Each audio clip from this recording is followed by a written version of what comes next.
In dentistry, it is generally said that dentistry is not expensive, but the neglect is.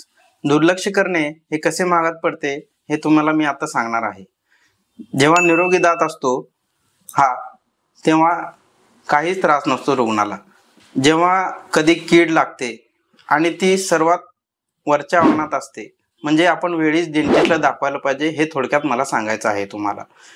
यामध्ये आपल्याला सर्वात वरच्या आवरणामध्ये कीड असतानाच कंपोजिट नावाच्या फिलिंगद्वारे हा दात पूर्ववत करता येतो आणि जो परत नंतर त्रास देत नाही, म्हणजे इन्फेक्शन खालच्या आवरणापर्यंत पोहोचत नाही.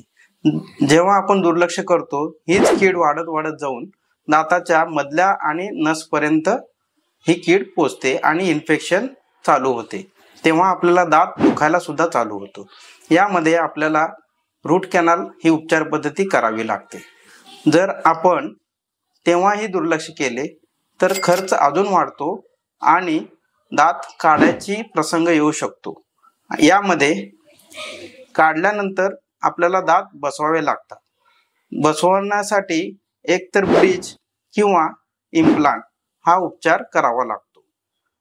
अशा पद्धतीने जेव्हा आपण दुर्लक्ष करतो तेव्हा वारंवार होणारा त्रास, वारंवार होणारा चक्रा आणि आर्थिक नुकसान तर होतेच.